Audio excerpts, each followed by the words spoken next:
Hi. You look so good. You look beautiful. I have questions for you from your fans. Are you ready? I'm ready.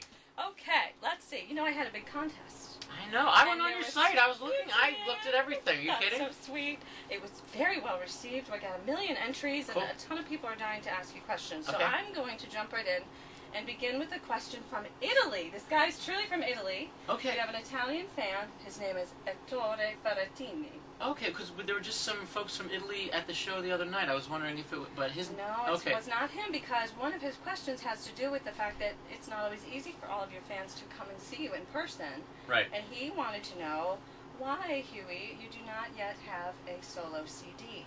Okay, let me... All right, this is a very good question. I had a recording deal, when you and I were doing the show, I got a recording deal with Sony. And I was very excited, and we were working on repertoire, but I'll be honest, I didn't realize how hard it was to find repertoire that would make everybody happy. A lot of the things that I would bring to the table that I knew specifically that fans had asked for instance, something as simple as Music of the Night. When I brought that up, or something like Bring Him Home, I was met with, that's too theatrical, or it's too cabaret, and it was really very difficult to get on the same page as far as material.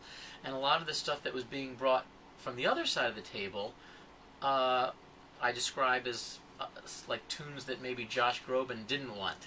So basically, a lot of people at Sony during this time had changed. A lot of people were let go.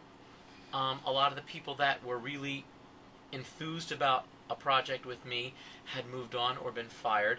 A lot of the new people that were in marketing were very upfront, and they don't think that musical theater people are, quote, marketable. And especially now with Glee, I disagree. Me too. So, long story short, Sony and I parted ways amicably, and it really led me to the realization that to do a CD that you're going to be proud of, and you're not going to look back in 5 years and go, wow, I sold out because I wanted to say that I was with a certain label. I think it's more important to be who you are as the artist, and if that means doing it yourself or writing your own book, then do it. So I am in the process of gathering material and taking suggestions. I have a lot of suggestions from fans, and I hate that word too. I think of it as supporters, not fans, but Supporters. so I definitely have my eyes set on making a CD. And I have to be honest, I'm sad that it didn't work out with Sony, but I'm not sad that I made a CD that wasn't true to my heart and my soul. Okay, next question. Good question. Yes, very good. And from Italy. And you're, I love Italy, because I'm half Italian. He's Italian. Okay, this one is from Al, I think I'm going to say this correctly, Al Mozashek. I think I got that right. Sounds good. Is there a particular incident in your childhood or early years which might have started you on your journey to a career in theater and to Broadway? Well, I think much like yourself, Sandy Joseph. I knew the answer already. You know the answer. I think this is on the internet actually too, so people probably know. But I started out my career as a church organist. Music was always part of my life. And when I was 12, my mom and dad took me to see the local girl from my neighborhood named Andrea McCardle, who was starring in a little Broadway show called Annie. And up until that point, I wanted to be a veterinarian. And from the first, I'd say, 5 notes of the overture, from what I was told, I was in a trance. I sat up and I didn't blink once. And that was the night that probably changed my life. And it's just like they say, the cliche of being bitten by a bug.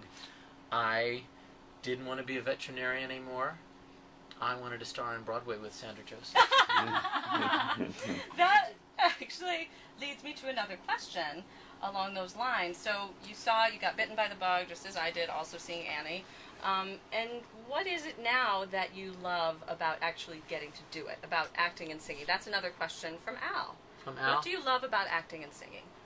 I think it's probably the greatest gift, first of all, to be given a talent and to actually have a platform to use the talent. I am so grateful to be back at Phantom 5 years later. Who knew?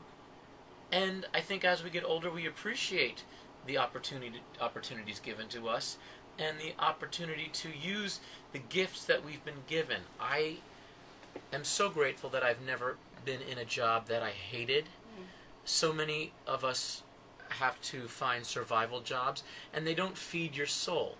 When you get to really do what you do and where you live emotionally, spiritually, through your craft, it doesn't get any better than that. And I think what becomes clearer as we get older is that you don't always have a platform for that kind of expression. So when you get it, I think you're much more grateful. And that's what I'm experiencing right now. I am so happy to be back at Phantom and being able to share a part of myself with all these audiences. That leads me to another question by... Good segues!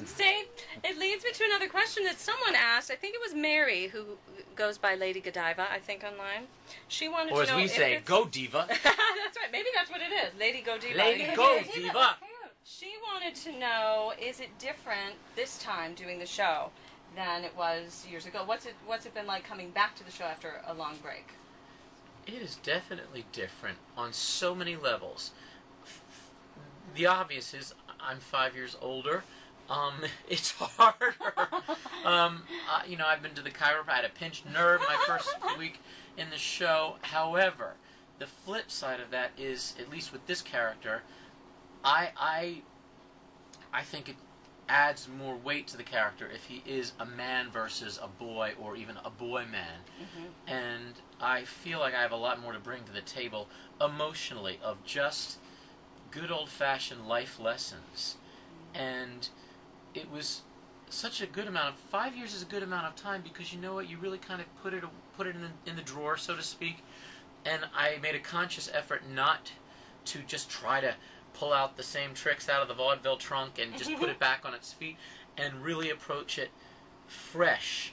And I'm going to sound like such a nerd, but I reread the book, and my Bible for this role is the Phantom novel by Susan Kay.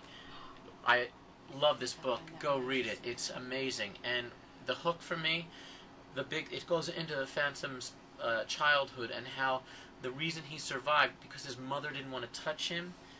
He would crawl into his dog's bed. He had a dog named Sasha, a Cocker Spaniel. And the warmth of this animal is what gave him the physical will to live. And for you and we're such animal freaks, that resonated so much in this, fictional novel.